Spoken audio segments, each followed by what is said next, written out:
all because of Reverend John Samuel Barker, who stated that the farmer's son had the devil in him. Oh my goodness. So, let's go back a little bit. John Samuel Barker was born in 1861 and lived in Limestone County, Alabama. Among other things, Barker claimed that he was the prophet of God. He was a smooth talker and very convincing in what he was preaching. This led to him being able to convince many to leave their normal churches and come follow him. Wow. These followers were called the Barkerites. So my research showed, wow, that John Barker was part of the Restoration movement. So this movement began during the Second Great Awakening, which took place between 1790 and 1840. The movement's goal was to reform the church from within and sought the unification of all Christians in a single body patterned after the Church of the New Testament, end quote. This movement idolized early Christianity and tried to bring a revival to it. So 2 groups formed from this at the beginning of the movement, but I wasn't able to really go deep into that, wasn't able to really figure out what any of them believed, and I wasn't able to figure out which one Barker would have fallen into.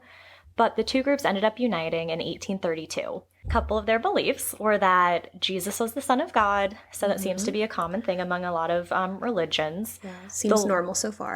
So far. The Lord's Supper should be celebrated on the first day of each week, which is Sunday. Okay. And baptism was necessary for salvation. So again, a lot of things that normal religions have nowadays. Yeah. So this is kind of where his similarities with the Restoration movement ended. So he believes strongly in the sacrifice of the 7th son, which apparently is an Iron Maiden song. Of course it is. That makes me happy. And so as I'm searching for like the sacrifice of the 7th son, I keep getting all these like Reddit channels about people talking about this song. I'm like, what is happening? That is so great. I love that. But it's pretty much exactly what it sounds like, where the 7th son had to be sacrificed.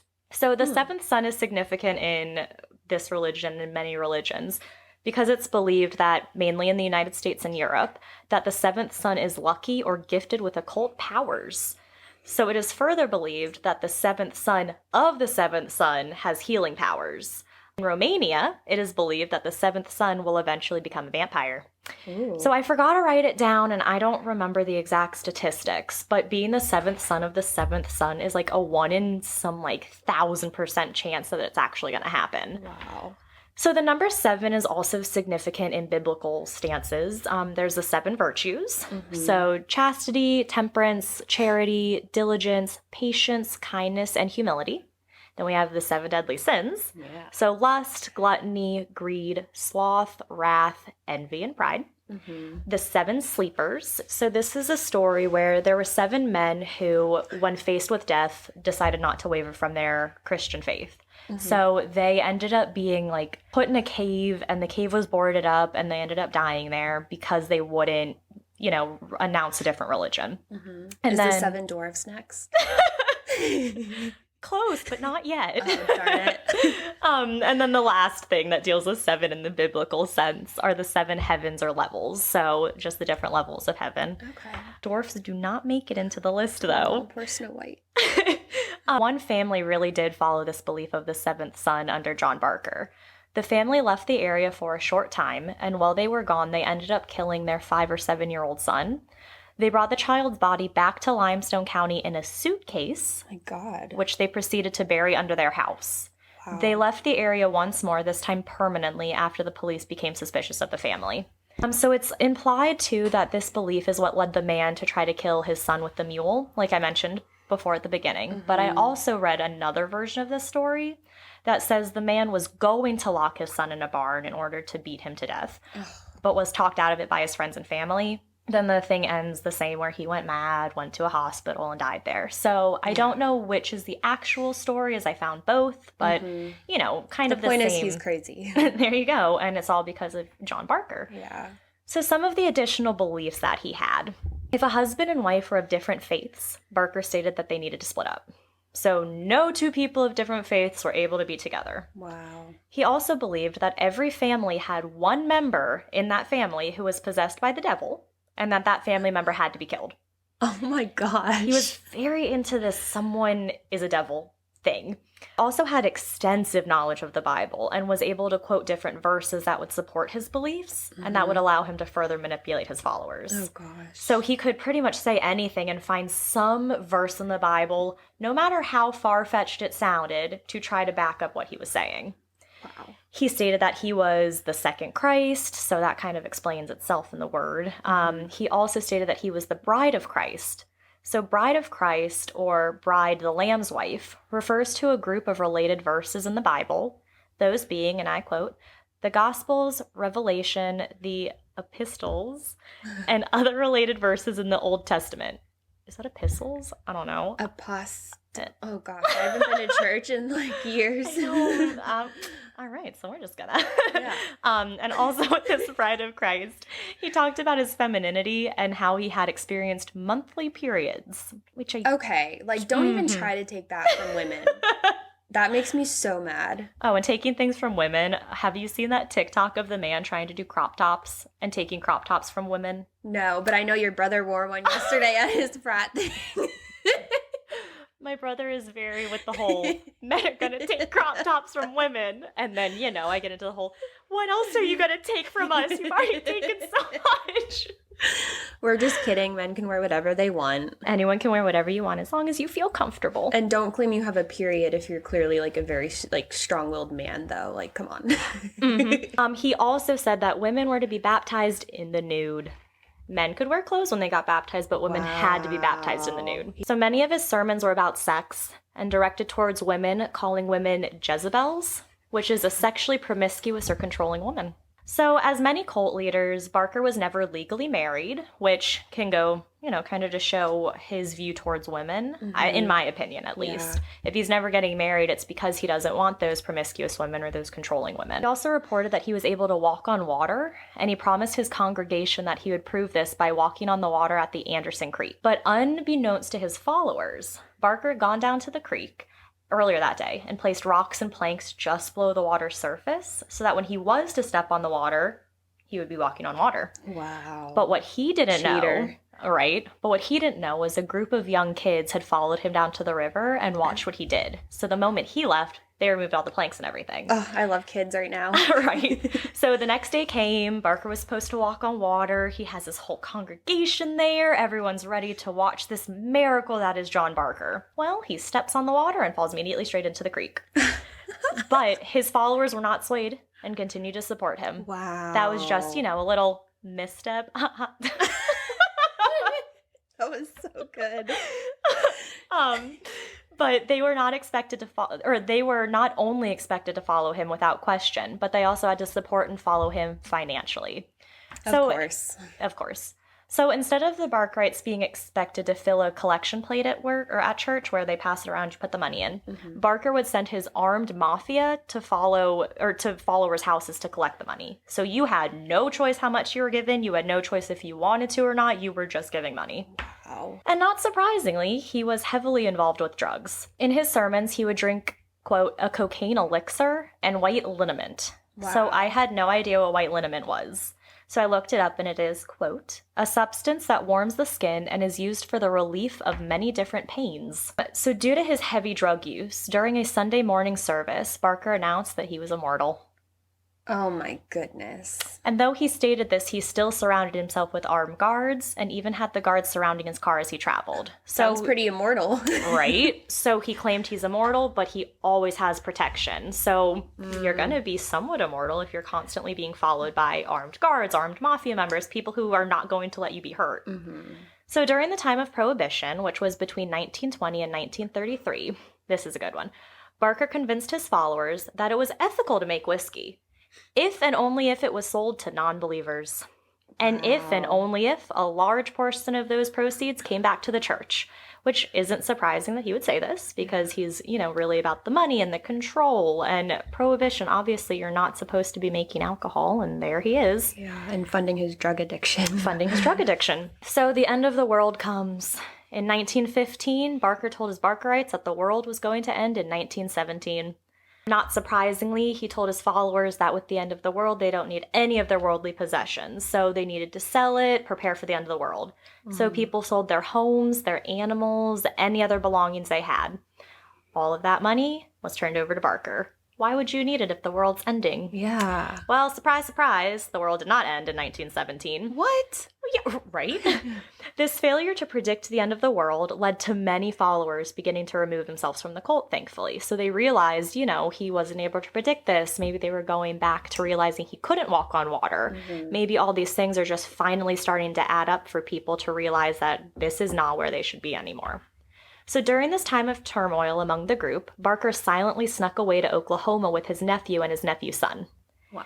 Well, do you remember that sacrifice of the seventh son? Mm-hmm. Well, that son that his nephew brought to Oklahoma with them was his seventh son, and Barker convinced his nephew to murder his son. No! Not much is known about if the son actually murdered him. Not much is really known about this. I searched and could not find anything.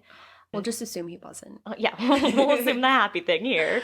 Barker wasn't charged with any of this because there was no way to prove he was involved if they weren't able to find the body, which I remember reading somewhere, because if he wasn't killed, but, if they weren't able to find the body, he couldn't have been involved. Yeah. He was imprisoned at some point, but again, I was not able to find what he was imprisoned for or what he was even arrested for. So Barker finally died on February 17th, 1934, and is currently buried in the Barker Family Cemetery in Limestone County. One of the main things I found online was directions to his burial site. Wow. That, not the story, just where he was buried. That's really creepy. Right? Well, because Barker had claimed that he was immortal, his death obviously wasn't real. And he was just resting and would rise from the grave on the third day. So this goes back to Jesus, who, when he died, rose 3 days later. Well, 3 days came and went, and Barker never rose from the grave. What? So 2 years after his death, his grave was guarded day and night for the day when he would eventually return. Well, this guarding lasted until the last follower died. And thankfully, this one cult died out when the leader died. Mm-hmm. Not many cults end that way. They keep going. Someone takes over and it just never ends. But this one, when he died, the cult was done. So thankfully, there is no more of John Barker and the Barkerites.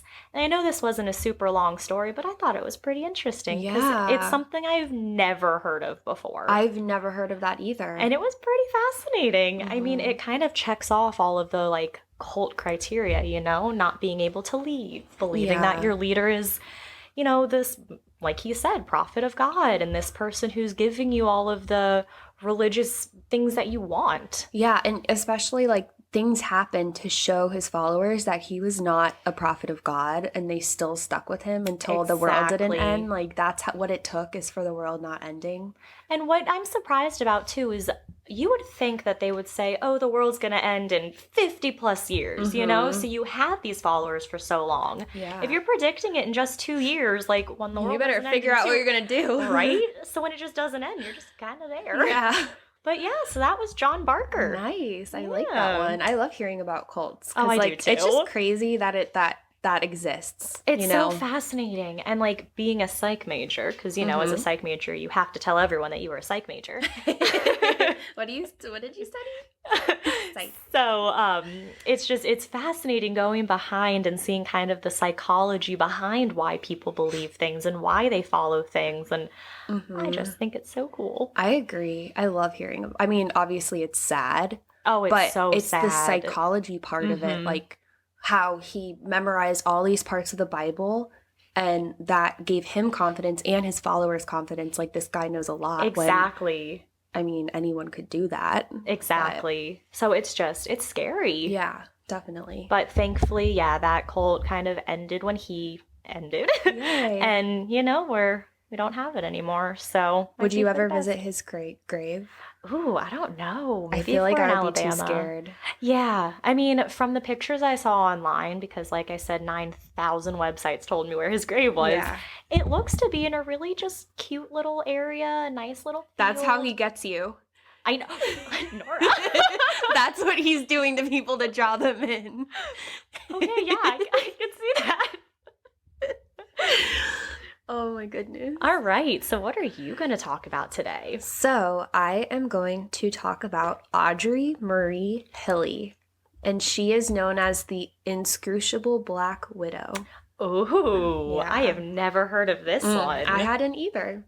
So Audrey Hilley, whose maiden name was Audrey Marie Fraser, was born on June 4th, 1933 to Huey and Lucille Fraser. Ooh, they were born, her and John Barker were around the same time. I know. I was thinking that. I was like, I know that date, 1933. Huh. Yeah. So she was born in Anniston, Alabama. Fun fact, that's where Jennifer Aniston's name came from. Oh my gosh. I'm just kidding. I made that up. I told you I had a dad joke in here. Oh my God. Last night, Nora and I were hanging out, and she goes, oh, I have a dad joke. And I was like, oh, really? And she goes, I'm going to tell you tomorrow. I was so excited to say that.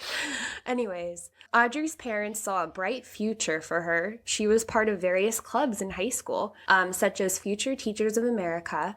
And right out of high school, she became a secretary. Okay. So just a very, seemingly normal life in person. Audrey married Frank Hilley in May of 1951 when she was just 18 years old. Oh my gosh. I know. And I could never picture getting married so young. I know. Mainly because I would really like to be able to drink at my wedding. Exactly. And with our wedding coming up in October. I know. To me and Joe. I could not imagine trying to plan all that and pay for all that and think of all the fun stuff when you're 18. I know. But, that was so normal back then. You're right, yeah. And just so different that... Yeah, it probably wasn't as fun to plan now as it was then. Well, and back then it was probably more of the religious part of you have to get married and have babies, whereas now it's something you're supposed to actually enjoy. Yep, you're 100% right. But yeah, so they got married and they were high school sweethearts. Audrey and Frank had 2 children together. Their first child was named Michael Hilley, and their second child was a daughter named Carol. Around the time of Carol's birth, which was about 9 years into their marriage, which is was she the older one of the 2 of them? What? Was she the older one of the 2 kids? She was the younger one. Oh, okay. Yeah. She was the second child. Okay. Audrey and John, unfortunately, began having marital problems once Carol was born. There were claims that Audrey had a huge issue with spending money. At one point, she was spending more money than her and Frank were earning combined. And sources claimed, people claimed that the topic of money was just super sensitive between them. And, as it is for a lot of couples. As it is, yeah. But especially when one person is spending as much as Audrey did. And eventually, Frank would stop arguing with Audrey altogether and just keep the peace. And as a result, she racked up a ton of debt. Uh-oh. Yeah. Also, it was rumored that Audrey would have sex with her bosses at various secretary jobs in exchange for money. Oh, my God. Yeah. Ooh, drama. Clearly not paying off the debt, though, just using it to fuel her money issue. Yeah. Psychiatrists later stated that in hindsight, they feel the birth of Carol may have triggered something horrible in her. Yeah. A psychotic break. No one really knows exactly, but her personality, it was clear to psychiatrists later on that her personality clearly changed after Carol was born. And it's I feel bad for Carol. Yeah. Yeah. Well, you'll see why. It's just crazy. But in May of 1975, so 24 years after they got married, Frank visited the doctor complaining of nausea and tenderness in his abdomen. Ooh, uh-oh. Yeah. He was diagnosed with a viral stomach ache. I guess, even though he was having other issues along with it, they just sent him home and said, you have a stomach ache.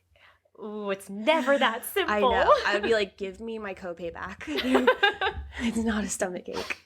So, this mysterious condition continued, and he was later admitted to the hospital for further tests. Because clearly it was not a stomach ache. He was very, very ill. And the test results indicated liver malfunction. Oh. Yeah, so doctors then diagnosed Frank with infectious hepatitis. Frank died in the morning of May 25th, 1975. Oh, no. Yeah, he unfortunately passed away. So I looked at the timeline because I was like, so what are the dates of this? Yeah. He went to the doctors in early March. They told him it was just a stomach ache, and he ended up dying in that same month. Oh my gosh. Yeah, that's how quick everything happened. Ooh. Oh, that's so scary. I know. He seemed to be perfectly healthy before then, which gave some red flags. Yeah. That's immediately what I thought of. Good thing WebMD wasn't a thing back then. I know. I look on that, it's I saw this tweet and it was I have a headache, WebMD, and it'll be your last. That's so true. You could go down a rabbit hole on that website. Oh my gosh, it's so bad. I know. So an autopsy was performed with his wife Audrey's permission, and the autopsy did reveal hepatitis, swelling of the kidneys and lungs, and inflammation of the stomach. I Googled common symptoms of hepatitis, and it does indeed have those symptoms, which is abdominal pain, abdominal swelling, nausea. So the symptoms of hepatitis were definitely there. And back then, did they know like that there are like 3 different types of hepatitis? There are, right? There's 3. I think so. Okay. There's a few different types. I mean, it didn't go into detail into which one. Okay. I don't know if the symptoms are different, but whatever kind he did actually have, all the symptoms lined up. Oh, okay. Yeah. They didn't test for anything else after they found the hepatitis, like anything like, poison, because why would they? Yeah. And that's what his cause of death was listed on his death certificate. Was hepatitis. I don't know what that was. I don't either. So I live in an apartment, and sometimes there are Noises. weird noises when you have neighbors. And so there was just a weird whirring noise. So if you hear that, it was one of my neighbors somewhere in this apartment. All right, so we're just gonna... We'll just plow through this, get it? Oh my gosh. Okay, so Frank Hilley had a decent life insurance policy, and Audrey got $31,140 of it, which is about $115,000 today. Ooh, that's a big chunk of change. Yeah, it is. Maybe to pay off some debt, Audrey? You would think. Yeah. Audrey was just so concerned with her family and being financially stable in case, some random illness popped up out of nowhere like it did for Frank. So 3 years later, Audrey took out a $25,000 life insurance policy on her daughter, Carol. Oh, no. Yeah. I get you need that for your kids, but oh no. I know. Well, it's just the conditions of everything, the timing. She just got all this money from Frank's death, and then she right away, it's just... Yep, another red flag. It's suspicious. Within several months of Audrey taking out the life insurance policy on her daughter, Carol, what do you know? No. She began to experience trouble with nausea. Oh, no. And she was admitted to the emergency room on a few different occasions. Oh my God. I know. That poor girl. I know. Literally, and the thing is, nothing happened to Michael. No, I couldn't see anything about him, so I don't know. Interesting. It's like she just picked Carol. Finally, after a year of Audrey taking out the $25,000 policy, Audrey gave her daughter an injection that she later claimed would alleviate the nausea. An injection of what? Does it say? It will. Oh, God. Okay. Okay. Symptoms didn't disappear and eventually got worse. Of course. I know. Carol began experiencing numbness in her extremities, which means her fingertips and the tips of her toes were very badly... Oh, my gosh. That's scary. And, tingling. And that feeling, too, when your arm goes numb or something when you're sleeping. Feeling. Yeah, it really is. Yeah. And she was admitted to the hospital for further testing when she started experiencing that. But unfortunately, doctors were unable to diagnose what the issue was. Carol's doctors brought in a psychiatrist because he was worried that the symptoms may be made up. I mean, she was an adult at this point. It's not like she was a kid, so that's annoying. And she was a woman at that time, so, women's issues then, and this is a thing. It wasn't it wasn't believed. It wasn't that extreme. It wasn't as intense as they were saying. Yeah. Carol began undergoing psychiatric testing at Birmingham's Caraway Methodist Hospital, and during that time, Carol received 2 more injections from her mom. Was her mom coming to the hospital to give her those injections, or was Carol able to go home at the end of each treatment? She was going home. It was happening at the house. Yeah. Oh no. Audrey told her daughter not to tell anyone about the injections and explained to Audrey that to Carol that the shots were given to her by a friend who was a registered nurse. Oh. So Carol thinks that these are helping her. Yeah, and I mean, she's gonna believe her mom. What reason does she have to not? Exactly. A month after Carol was first admitted to the hospital for the initial round of tests, and where doctors couldn't figure out what was going on, she went back to the hospital again. And this time, doctors said she was suffering from malnutrition and vitamin deficiencies. Oh, wow. Yeah. But curiously, this time, her doctor added that he suspected heavy metal poisoning was the cause of her symptoms. Oh, jeez. Which, heavy metal, it's like found in the ground. Mm-hmm. There was recently something that came out that it was found in baby food. Oh. It's very bad for, like, anyone, but mainly babies. Oh my but gosh. too much of it, for anyone, can make you very sick. Yeah, well, apparently. Yeah, and I mean, there's a small amount of it in a lot of things, but too much of it is what makes you sick. Oh my gosh. So it's kind of hard to avoid it altogether. Yeah.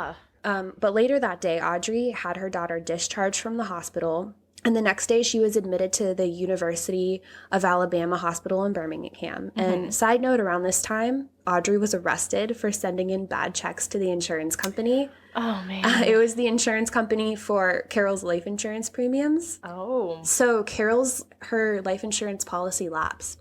Oh. Yeah. Oh. So she didn't even have life insurance at this point. It went away. And so did Audrey know that? She knew. Oh, okay. Yeah, because she was arrested for it. Yeah. And they told her the that would make sense. consequences.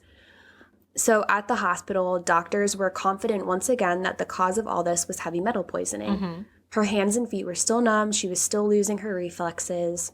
And she developed a condition called nerve palsy, causing foot drop, which is basically like difficulty lifting your foot.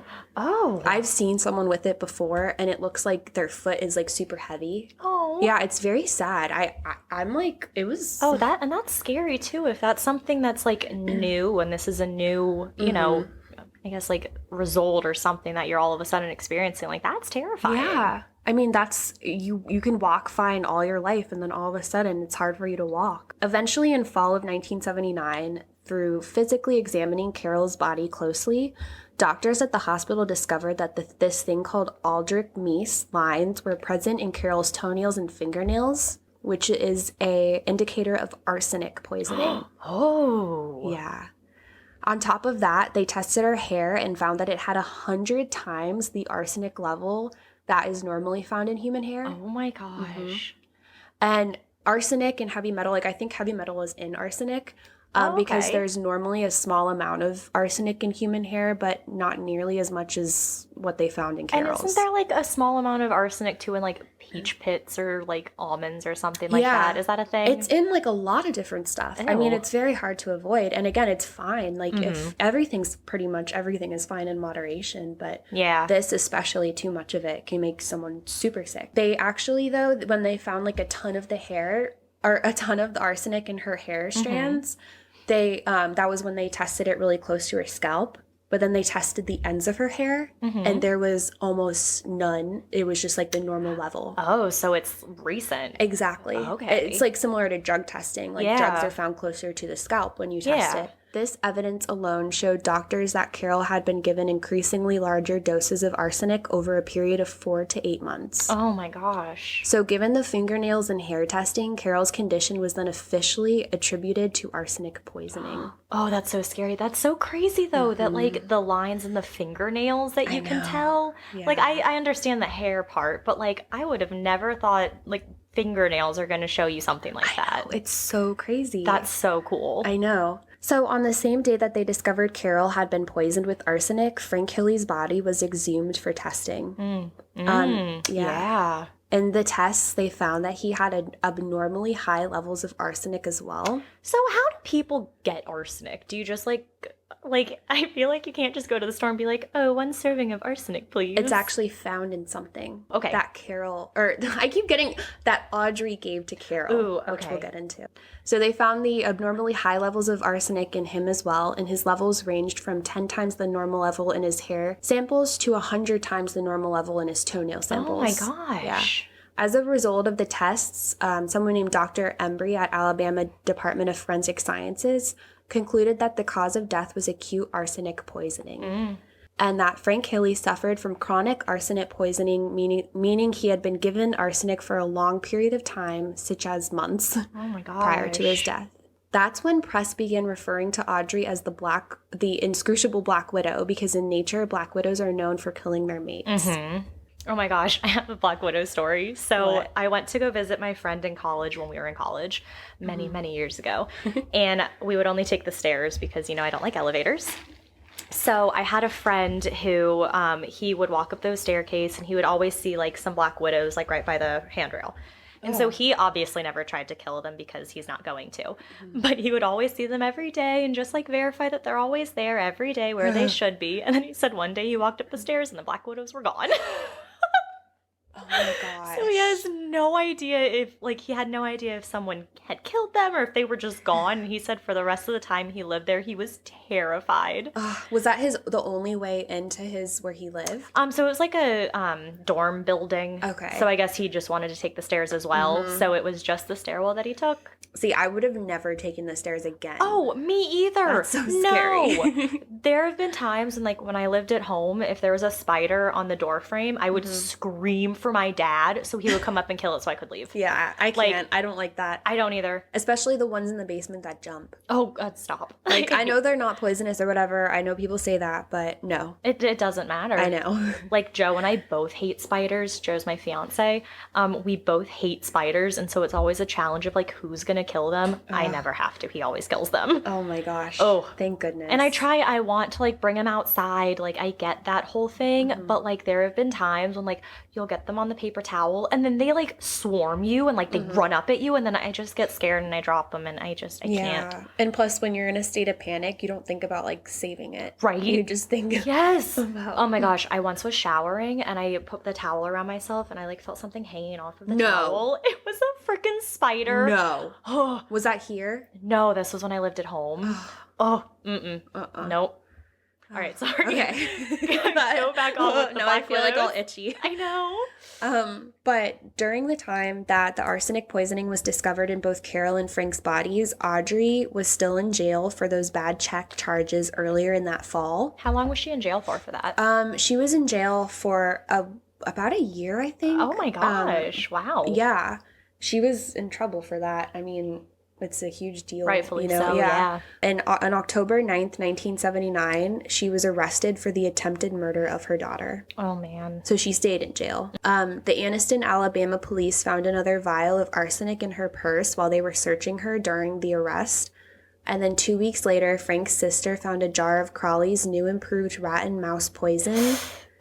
Which contains between 1.4 and 1.5% arsenic. Okay. Rat poison. On November of 1979, so about a month after she was arrested for the murder, Audrey was released on a bond and registered at a local motel under the name Emily Stevens. Why would she be released? I get, I know. bond and all that stuff, but, if it's for murder, you would think that's not something you could, get a bond for. Yeah.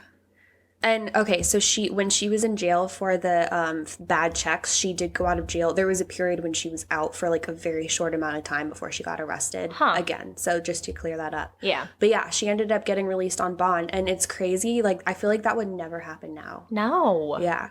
Well, I would hope not. It was something so bad, so just awful that she could do again. You know? It's just insane. Because now she's a risk to herself and to the public.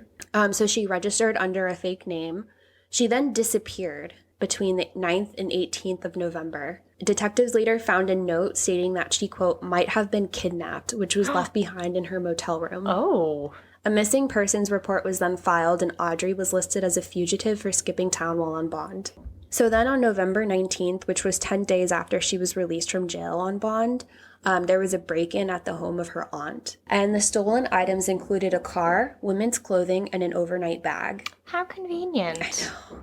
Investigators found a note in the house that stated, quote, do not call the police. We will burn you out if you do, which, what does that even mean? I don't even know. Out. We found what we wanted and we will not bother you again, end quote. That seems just very, very convenient, everything. I know, and I hate that she, threatens people to get her way. She threatened her daughter about the injections. Oh, Clearly she did this. And then about 2 months after the break-in, on January 11th, 1980, Audrey was indicted for her husband's murder. Investigators began hardcore investigating and testing Audrey's family members for arsenic, and both Audrey's mother and mother-in-law had significant arsenic in them as well. Yeah. And were they still alive? They were still okay?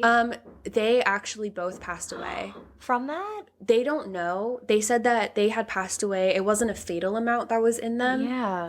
But they did have it in their bodies. Oh my gosh. Who knew if that led to other issues? Yeah. When you're so much older, that can't be good. Any amount that's too much. Yeah. So they unfortunately passed. Oh no. But crazy enough, she was never charged with that. You would think all of the connections, like what we talked about last week, where it's just you don't see all the, connections that are there between different cases. Exactly. Yeah. But police and later the FBI were even involved, and they launched a massive manhunt. But Audrey was MIA for more than 3 years. Oh my gosh. 3 years. So I bet you're wondering, where was Audrey in those long 3 years of evading police? I am. Okay, great. Well, she traveled to Florida, married a man named John Homan, and was living under a new life under the name Robbie Hannon. By the way, even though she went by Robbie, I'm going to still refer to her as Audrey. Okay. Because that's her real name. Yeah. I'm not giving her that respect. So Audrey lived with John, her new man, poor guy, before marrying him in May of 1981. They were not together very long at all. This is all like within a year of her meeting him. Oh my gosh. She took his last name, so now she goes by Robbie Hannon. Oh my gosh, pretty much untraceable. So insane, yeah. So the happy and in love couple moved to New Hampshire. She also created a fictional person in her life who she said was her twin sister named Terry, who lived in Texas, and she frequently talked about Terry. Why? It's so psychotic, like creating a whole different identity that is just so... And that poor husband, because why is he not going to believe that you have a sister in Texas? Exactly. Yeah, it's just so scary. So then a year later, in the summer of 1982, Audrey left New Hampshire for a trip, and she told her new husband, John, that she needed to attend to family business and see some doctors about an illness. Oh, no. Other sources say she was having marital issues with John and told him she needed some space and that she was going to, visit her sister. But either way, she left and went to Texas. But this time, while in Texas, she ditched her fake name, Robbie Hannon, and started going by her fake sister's name, Terry Martin. Oh my gosh. Yeah. How long was she gone? Did she just up and leave John? She just up and left. Oh my gosh. It was within a 3-year period because she was missing from police for 3 years. Jeez. Yeah. So she went from Audrey Hilley to Robbie Hannon to Robbie Homan to Terry Martin under 3 years. Oh my gosh. I can just eat, is she getting, different licenses and stuff with her new name? I don't know how she was doing it. Because I can only imagine the process of changing a name. I'm guessing that she somehow, based on, the time of when this happened, it was maybe a little easier for her to get through it. Maybe. I mean, that's the only way... Because now it's you're Googling the person that you're going to marry. You've at least, looked them up before, Yeah, now you can. You're looking on social media. You're finding out who this person is. Yeah, but back then, yeah. She really slid under the radar. During the trip, though, while she was using the name Terry Martin, she called her husband John and informed him that his wife, Robbie Homan, had died in Texas. So she's pretending to be the twin sister, calling and saying that she died. This poor man. I know. Little does he know. Yeah. And that there's no need for him to come to Texas because the body has been donated for medical science. How convenient. Yeah, right. Terry is... okay, so I was explaining who Terry is. She's the sister. Super sick. After a few months in mid-November of 1982, she returned to New Hampshire and met John Homan, her current husband, who she had just married. But she had dyed her hair and lost weight and pretended to be her sister, Terry. Literally went in person and pretended. An identical twin sister, I know, right? Oh, gosh. Wow, they probably even have the same birthmarks. I know. Wow, that's so unique. An obituary for Robbie Homan appeared in a New Hampshire newspaper, and that was her downfall. Oh. Police saw the obituary, and so they saw the photo of her. So she got a little too comfortable in this new life. Yeah. And they looked into it further. They weren't able to confirm any of the information in the obituary. And detectives began to strongly believe that the woman living as Terry Martin was, in fact, Robbie Homan. And that she had staged her own death. So they don't even know about Audrey yet. Yeah. They just think that, Oh my gosh. So they brought her in for questioning, and she confessed to being Audrey Hilley, and her butt was sent right back to Alabama. Oh my gosh. Yep. And she faced trial. Good. Audrey was sentenced to life in prison for her husband's murder and 20 years for the attempted murder of her daughter, Carol, which is, I'm guessing, why she wasn't charged for the other 2 arsenic issues, her mother and mother-in-law, because they were she's already going to be in jail forever. Yeah. Where's her daughter? Are you going to get to it, where her daughter is or was? I couldn't find very much of it. Oh, yeah. Jeez, I know. Poor girl. Seriously. I mean, I'm guessing she's probably either super old now or passed away already. And just think, she probably started to get really better, like healthier once her mom was gone. Definitely. Ugh. Yeah, so she wasn't convicted for anything with her mother or mother-in-law. And after she began serving her sentence in 1983, she was considered a quiet prisoner who was well-behaved. Of course. So this good behavior earned Audrey several one-day passes from the prison.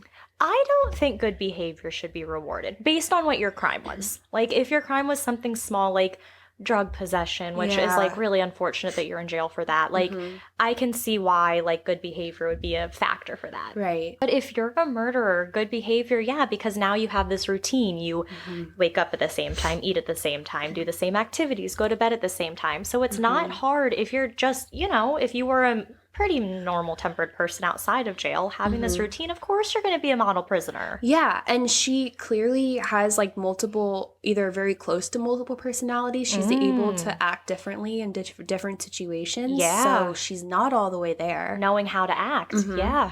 So that was just the dumbest thing ever. Oh my gosh. Yeah. So after she received several one-day passes from prison, and she always arrived back on time, so she's building trust with them. What would she do with her days off? Just, like, go to the beach? She would see her husband. Oh my god. Yeah. So he's still married to her?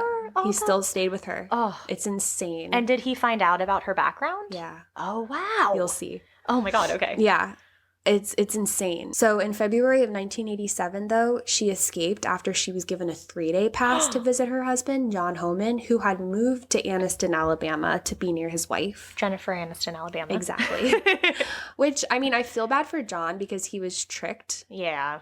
But at the same time, it's like you dodged a bullet by not getting poisoned by her, and now you're moving there. Like, and run. He knows that she's in jail for poisoning her last husband, correct? Yeah, because it was, like, very publicly, like, it was a very high-profile case at the time. Okay. So everyone knew. And it makes you wonder why he stayed. Like, you know, some people stay in relationships because they just can't get out of them. So maybe that's a reason why he stayed. I know. I don't know. It's just, like...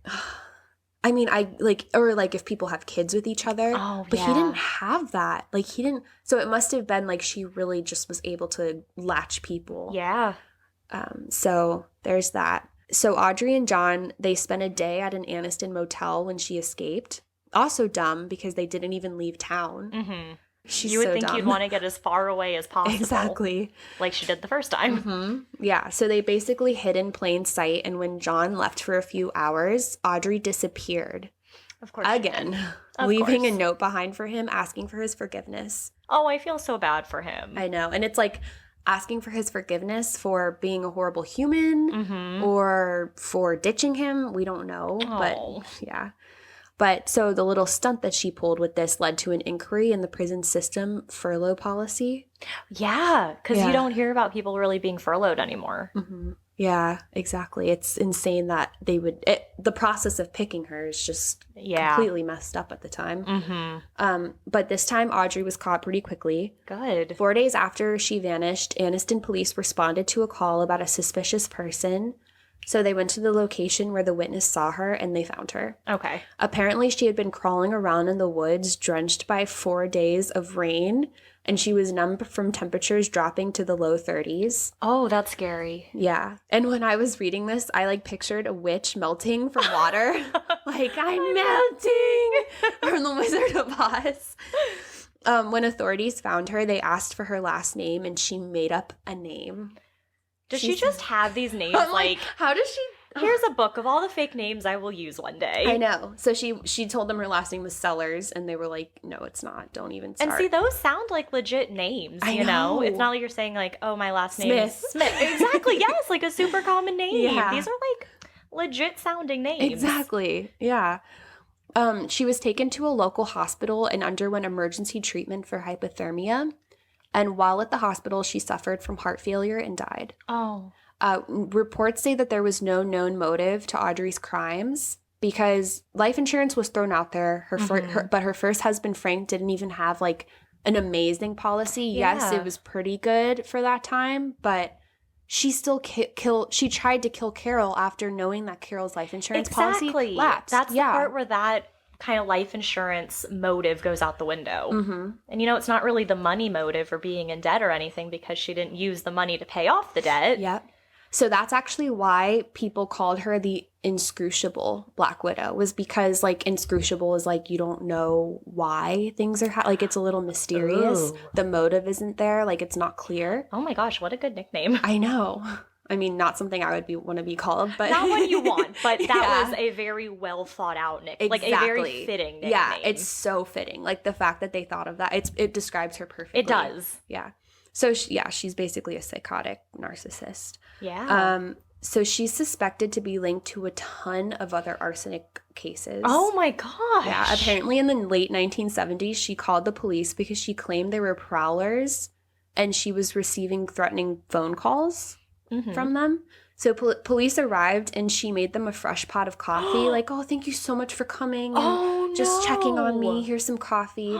Both police officers later had severe stomach pain after drinking the coffee. Oh my God. Yeah. Oh my God. Like super sick from it. Oh geez. And the fact that there's two of them, they can be like, yeah, that definitely. The thing that we had that was the same was this. Exactly. Oh my gosh. And that's so bold. So bold to do you're something literally to in the cops. face of authorities and they're coming to help you. Like, and that's kind of scary if she, like, you know, an authority figure, like if she's not scared, but not respecting she's their showing authority. that she's like, you know, yeah, I will mess with anyone, even right. no matter who you are. There were also some chronic unexplained illnesses of various neighborhood children who played with her daughter around the home. Oh my gosh. And one of the neighborhood kids named Sonia Gibson died in 1975 of unknown causes. Oh my God. Yeah, they never exhumed the body because, like, I think they just probably wanted her to lay in peace. And they probably, you know, kind of know that Audrey probably had something to do with it. Because that's just too convenient, like too close to her home, too close to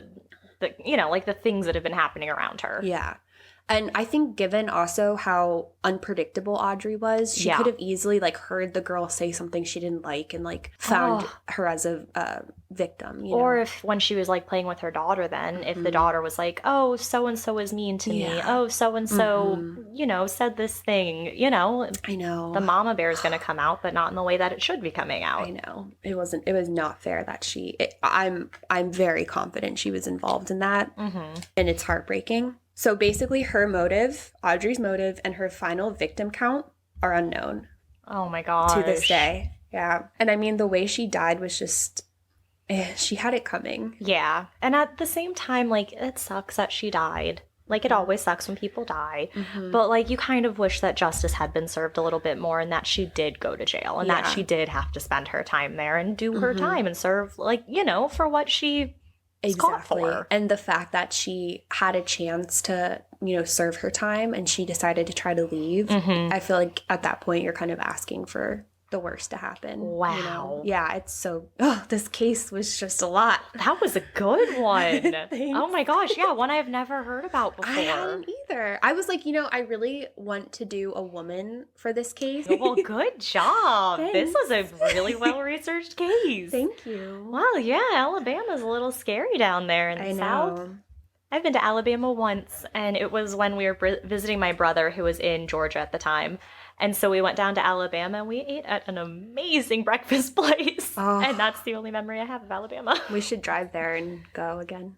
Yeah, do a little road trip. 10-hour road trip for some good breakfast. I'd be down. Yeah. All right. Well, thank you so much for listening to us for our second week. We really appreciate it. We have an email at ascarystatepodcast@gmail.com. Send us any recommendations for cases you want to hear in your state. Tell us some scary stories that you've experienced in your state. Just reach out to us. We'd love to hear from you. Yeah. We also just started an Instagram called A Scary State Podcast.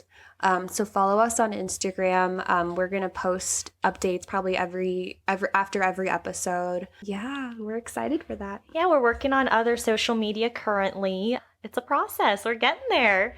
So thank you so much for listening to A Scary State, and stay scary. Stay safe.